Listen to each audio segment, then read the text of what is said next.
नमस्कार, आप देख रहे हैं आज तक और मैं हूं इस वक्त आपके साथ निशांत चतुर्वेदी। बड़ी खबर यह है 5 बजे की कि दिल्ली के उपराज्यपाल नजीब जंग ने अपने पद से इस्तीफा दे दिया है। अपने इस्तीफा में उन्होंने दिल्ली की जनता को शुक्रिया अदा किया, खासकर वो जब दिल्ली में राष्ट्रपति शासन लगा हुआ था। इतना ही नहीं, उन्होंने केंद्र सरकार को शुक्रिया अदा किया है। और हमारे साथ इस वक्त जुड़ चुकी हैं कुमार विश्वास, आम आदमी पार्टी के नेता। कुमार विश्वास जी, क्या कहना है आपका? बहुत बहुत धन्यवाद उनका और बहुत बहुत उन्हें अगले जीवन के लिए शुभकामनाएं। वो अध्ययन अध्यापन पर जाना चाहते हैं, तो उसके लिए हम उनके आभारी हैं और हम उन्हें उनके अगले भविष्य के लिए शुभकामनाएं अर्पित करते हैं कि वो जो भी पढ़ने लिखने का काम करें, ईश्वर उसमें उन्हें सफलता प्रदान करें। मुझे एक चीज बताइए, आप लोगों को हैरानी नहीं हुई कि एकाएक ऐसा इस्तीफा आ गया?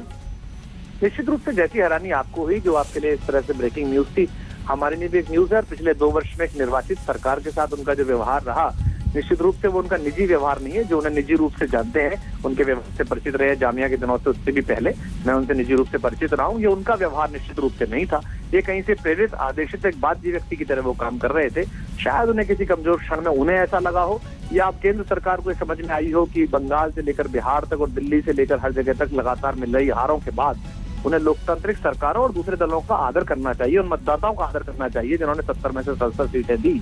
और मैं आशा करता हूं कि दिल्ली का विकास कार्य जो अभी तक बंधक पड़ा हुआ था उपराज्यपाल जी के दरबार में, वहां से मुक्ति पाएगा और दिल्ली और तेजी के साथ विकास के पथ पर जाएगी। उनके हर प्रोजेक्ट के लिए हमारी शुभकामनाएं। मैं एक चीज जानना चाहता हूं, वो कह रहे हैं कि वो वापस एकेडमिक्स में जाना चाहेंगे। और इस दरमियान अगर मैं 2 ट्वीट को रेफर करूं, एक कपिल का भी अभी ट्वीट आया, उन्होंने कहा कि जो जंग है वो जारी रहेगी। और दूसरा 7 दिसंबर को अरविंद ने ट्वीट किया था, नजीब जंग ने उपराष्ट्रपति बनने के लिए अपनी आत्मा को मोदी को बेच दिया, पर मोदी कभी मुस्लिम को उपराष्ट्रपति नहीं बनाएंगे। इन सब के बीच आपको लगता है कि जो भी अगला व्यक्ति आएगा उसके साथ एक मेल मिलाप बन पाएगा? क्योंकि बहुत ज्यादा पानी बह चुका है। देखिए, ये तो केंद्र सरकार जब नियुक्त करती है तो उसके ऊपर निर्भर होता है और व्यक्ति के ऊपर भी निर्भर होता है। इन स्थानों पर बैठने वाले लोग इन आते जाते रहेंगे, लेकिन ये स्थान बने रहेंगे। ये हमने बड़ी मुश्किल से, बड़ी मेहनत से लोकतांत्रिक मर्यादाएं इन सदनों की बनाई है। आपातकाल के बाद किसी राष्ट्रपति का साहस नहीं हुआ कि वो लोगों की निजी जो स्वतंत्रता है उसका अपहरण कर सके। हमने इनकी रक्षाएं की, आंदोलन किए पूरे देश के लोगों ने। तो मैं आशा करता हूं कि अगला जो भी व्यक्ति आएगा उसे इस बात की समझ होगी, उसे इस बात की स्वीकार्यता होगी कि लोकतांत्रिक रूप से चुनी एक छोटी सी सरकार है, उसे जनता के हित में काम करने दीजिए।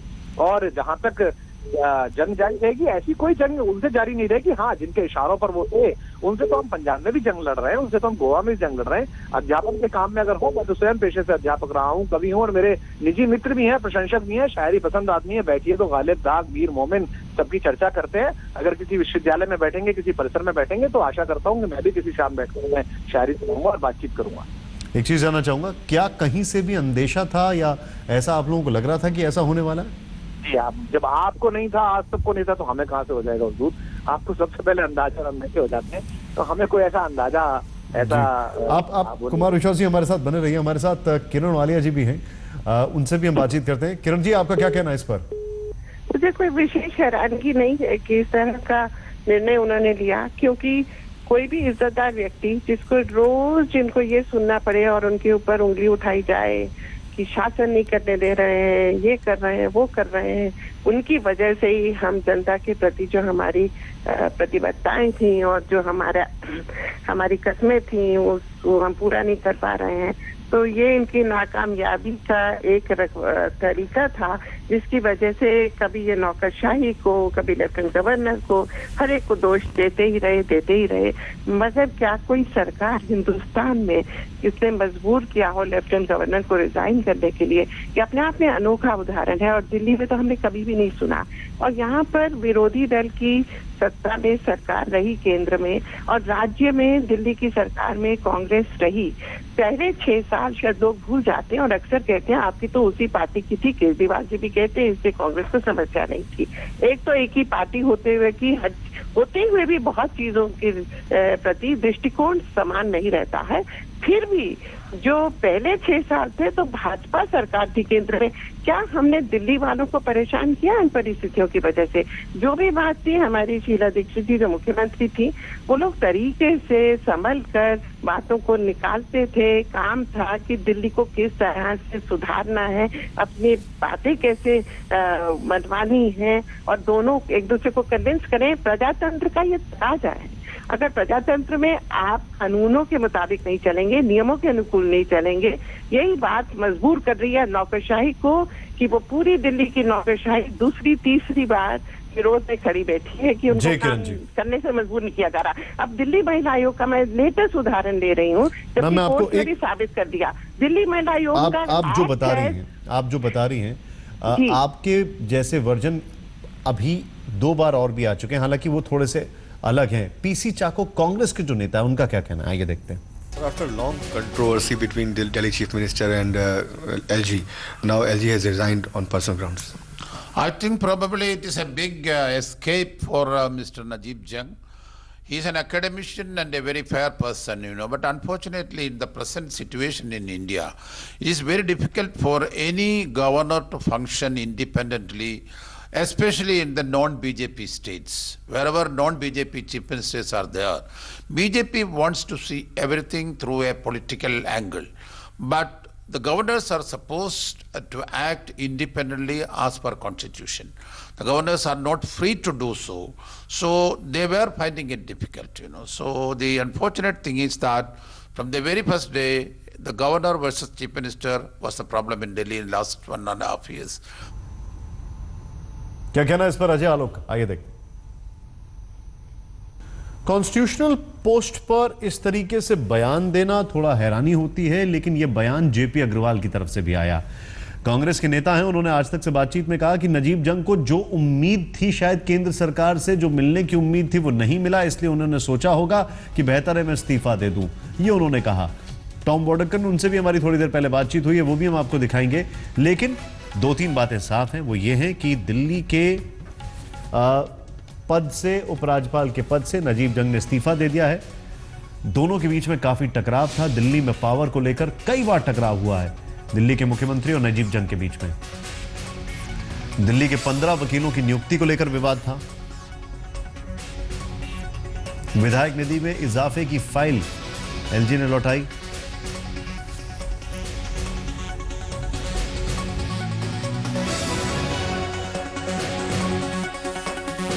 सितंबर 2017 डेंगू चिकनगुनिया फैलने पर जंग और मंत्रियों में बयानबाजी। बाकायदा नजीब जंग ने एक मीटिंग बुलाई सबकी। दिल्ली के प्रशासनिक प्रमुख को लेकर विवाद हुआ अगस्त और सितंबर में। दिसंबर 2015 में दिल्ली सरकार के डीडीसीए घोटाले की जांच के आदेश को बताया गैरकानूनी। सीएम दफ्तर में सीबीआई रेड को लेकर भी विवाद हुआ था 2015 दिसंबर में। अक्टूबर 2015 में दिल्ली कैबिनेट ने एलजी के खिलाफ प्रस्ताव पास किया। डीसीडब्ल्यू में मालीवाल की नियुक्ति, स्वाति मालीवाल की नियुक्ति को एलजी ने किया खारिज, बाद में दी मंजूरी। यह जुलाई 2015 की बात है। एसीबी चीफ के रूप में मुकेश मीणा की नियुक्ति पर काफी जबरदस्त विवाद हुआ था 2015 जून। यानी यह समझ लें कि हर महीने कोई ना कोई विवाद की स्थिति, टकराव की स्थिति उत्पन्न होती थी। मुख्य सचिव अनिंदो मजुमदार को हटाए जाने पर भी विवाद मई में। आपने लगाया बीजेपी के लिए सरकार चलाने का आरोप अक्टूबर 2014 में। तो यह बहुत लंबी फेहरिस्त है, लेकिन अगर बात की जाए कार्यकाल की, और कार्यकाल की बात की जाए तो इसको लेकर एलजी का जो अपॉइंटमेंट होता है उसको लेकर एकदम टर्म जो है वो एकदम साइलेंट है, उस पर बहुत ज्यादा चर्चा नहीं होती है, उस पर बहुत ज्यादा चीजें साफ नहीं है। लेकिन जो टर्म गवर्नर का होता है उसको लेकर एकदम स्पष्टीकरण है।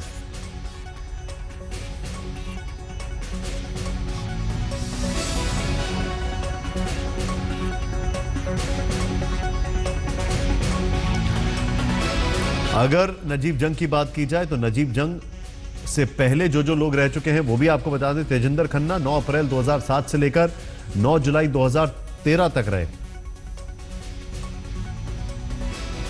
तकरीबन 6 साल से ज्यादा। बनवारी लाल जोशी थे, वो भी रहे 9 जून 2004 से लेकर 9 अप्रैल 2007 तक। टॉम वोडक्कर कांग्रेस के नेता, उनसे हमने जो बातचीत की, उन्होंने क्या कहा आइए देखते हैं। और इस वक्त कांग्रेस के वरिष्ठ नेता टॉम वोडक्कर इस वक्त हमारे साथ हैं। क्या कहना है आपका टॉम इस इस्तीफे पर?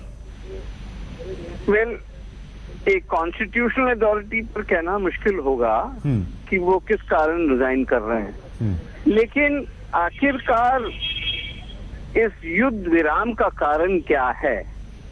क्या कोई समझौता मुख्यमंत्री केजरीवाल के साथ प्रधानमंत्री का हुआ है क्या?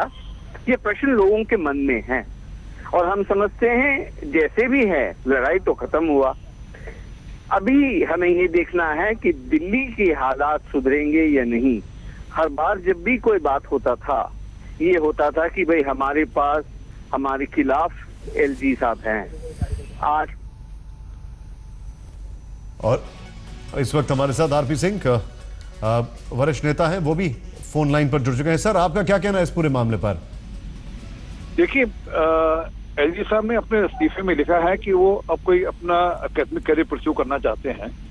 उनके मन में कुछ होगा अकेडमिक करियर, कुछ हर आदमी को अपना आगे जीवन अच्छा करने के लिए जो समय लगती है, जो उनके मन के अनुसार कुछ होगा काम करने का और उसमें कुछ संभावना दिखती हो तो उनको काम करना चाहिए। इसमें हम बहुत ज्यादा तो कुछ पढ़ने की या समझने की बात नहीं है और हम उनको शुभेच्छाएं देते हैं उनके आगे के भविष्य के लिए। अच्छा काम कर रहे थे और आगे के जो भी काम करेंगे अच्छा काम करेंगे वो। मैं आपसे एक और चीज समझना चाहूंगा यहां पर कि नजीब जंग ने जो इस्तीफा दिया है उस पर जेपी अग्रवाल कांग्रेस के नेता, किरण वालिया कांग्रेस की नेता, टॉम वडक्कन कांग्रेस के नेता, इन सबका एक कहना है कि कोई उम्मीद थी उनको केंद्र सरकार से जो कि पूरी नहीं हुई, जिसके चलते उनको ये लगा कि उन्होंने जो इतना मेहनत किया है, इतनी खटास मोल ली है, उससे कोई फायदा नहीं, इस्तीफा ही दे दो। तो वो उम्मीद भी बता दे क्या थी। अगर वो ऐसे भविष्य याचक हैं और ऐसे भविष्य की जानकारियां रखते हैं तो बता दें क्या उम्मीद थी उनको। हमको तो जानकारी है नहीं कोई ऐसी उम्मीद। कोई केंद्र सरकार ने दिल्ली के एलजी थे, अभी 18 महीने थे और दिल्ली के एलजीओ ने अपने बड़ा एक अच्छी बात है और ऐसी बात है इसमें मतलब लोग उसको अच्छा मानते हैं। मुझे और कोई कारण समझ लगता नहीं, तो एक अच्छा स्वाभिमान का कारण रहा होगा। परंतु अब वो उनको कोई आगे एकेडमिक्स में कोई परस्यू, उन्होंने कहा कि मुझे आगे पढ़ाई लिखाई का काम करना है तो उसमें हम उसमें बहुत ज्यादा क्यों पढ़े और उनके पास कोई कारण कांग्रेस को पता हो तो बता दें हम तो। और दिल्ली के उपराज्यपाल ने अपने पद से इस्तीफा दे दिया है और अपना इस्तीफा देते वक्त उन्होंने बकायदा दिल्ली की जनता को, केंद्र सरकार को और दिल्ली के मुख्यमंत्री को भी शुक्रिया अदा किया है।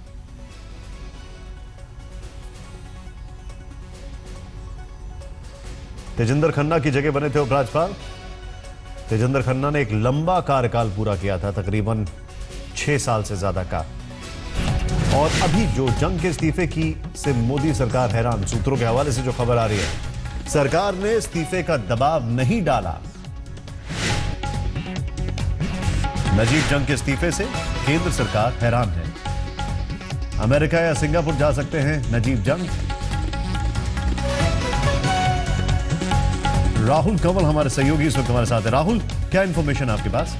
निशांत, नजीब जंग ने अपने दफ्तर में जिन लोगों से बातचीत की है उनके हवाले से हमें मालूम पड़ा है कि अगले साल अगस्त के महीने में अमेरिका की 2-3 यूनिवर्सिटीज है जहां पे नजीब जंग की बातचीत चल रही है और सिंगापुर की भी एक यूनिवर्सिटी, वहां पे जाके जंग साहब कहते हैं कि उनका पहला प्यार जो कि एकेडमिक्स है उसमें वो लौटना चाहते हैं। खबर यह है कि कल शाम को उनकी मुलाकात हुई थी प्रधानमंत्री से, जिनको उन्होंने बताया कि वो छोड़ना चाहते हैं। जितने भी लोगों से बातचीत उन्होंने कहा कि वो काफी आश्चर्यचकित थे इस बात से कि नजीब जंग छोड़ रहे हैं। कुछ लोगों ने ये संकेत दिया कि शायद बीजेपी सरकार चाहती थी कि वो हटें ताकि उनका कोई आदमी आ जाए एमसीडी चुनाव से पहले, लेकिन सरकार की तरफ से भी और नजीब जंग की भी तरफ से जो बात आ रही है वो ये कि कहीं पे भी प्रेशर नहीं था। ऐसा नहीं था कि मोदी सरकार चाहती थी कि नजीब जंग का इस्तीफा हो। ये फैसला नजीब जंग भी कह रहे हैं और सरकार के सोर्सेज भी कह रहे हैं कि उन्होंने खुद लिया, क्योंकि उनका कहना है कि मैं थक चुका हूँ, मैं आज़ाद होना चाहता हूँ, मैं घूमना चाहता हूँ, अपने बच्चों के साथ वक्त बिताना चाहता हूँ, मैं पढ़ना लिखना चाहता हूँ। और वो ये भी कह रहे हैं कि मैं ऐसे वक्त पे छोड़ना चाहता हूँ जब लोग ये कहें कि ये क्यों छोड़ के जा रहा है, बजाय इसके कि लोग ये पूछें कि ये छोड़ क्यों नहीं रहा है। और सबसे अहम बात ये कि केजरीवाल जी से बातचीत हुई तो केजरीवाल जी भी काफी आश्चर्यचकित थे कि छोड़ रहे हैं जंग साहब, उनको भी नहीं समझ में आया। उन्होंने कहा कि मैं बिहार में हूँ, आज बात हुई उनकी इस्तीफे की घोषणा पब्लिक होने से पहले, और जब उन्होंने बताया उनको चीफ मिनिस्टर को तो चीफ मिनिस्टर ने कहा कि वो काफी सरप्राइज है। उन्होंने कहा कि आपको मैं बेस्ट विशेष देता हूँ। कल जब वो लौटेंगे बिहार से तो उन्होंने कहा कि कल 2 दिन में आएंगे, जंग साहब से मुलाकात करेंगे। लेकिन कुल मिला के जो जंग साहब के दफ्तर से भी और गृह मंत्रालय से भी बात आ रही है, वो दोनों कह रहे हैं कि वो काफी सरप्राइज थे इस बात से कि जंग साहब का इस्तीफा हो रहा है। उनको इसकी उम्मीद नहीं थी और ना ही वो चाह रहे थे। हालांकि खबरें इस तरह की भी हैं कि एमसीडी के चुनाव से पहले बीजेपी चाहती थी कि उनका कोई खुद का आदमी हो, क्योंकि नजीब जंग को आखिरकार कांग्रेस सरकार ने अपॉइंट किया था। और हालांकि कोई दिक्कत नहीं हुई मोदी सरकार के साथ काम करते वक्त। केजरीवाल का हमेशा आरोप था कि वो बीजेपी से मिल के काम कर रहे हैं, बीजेपी से उनकी सेटिंग है, लेकिन जी। कोई तकलीफ हुई नहीं। तो अब जो खबर आ रही है वो ये कि अगले साल वो सिंगापुर या अमेरिका में जाके पढ़ना चाहते हैं। शुक्रिया राहुल इस जानकारी के लिए आपका। और कपिल मिश्रा जो हैं दिल्ली के मंत्री हैं, उन्होंने क्या ट्वीट किया है? जंग साहब को भविष्य की शुभकामनाएं। कठपुतली की डोर जिसके हाथ है उन्हें सद्बुद्धि दे। जंग साहब के बाद भी जंग जारी रहेगी क्या? ये सवाल पूछा इन्होंने।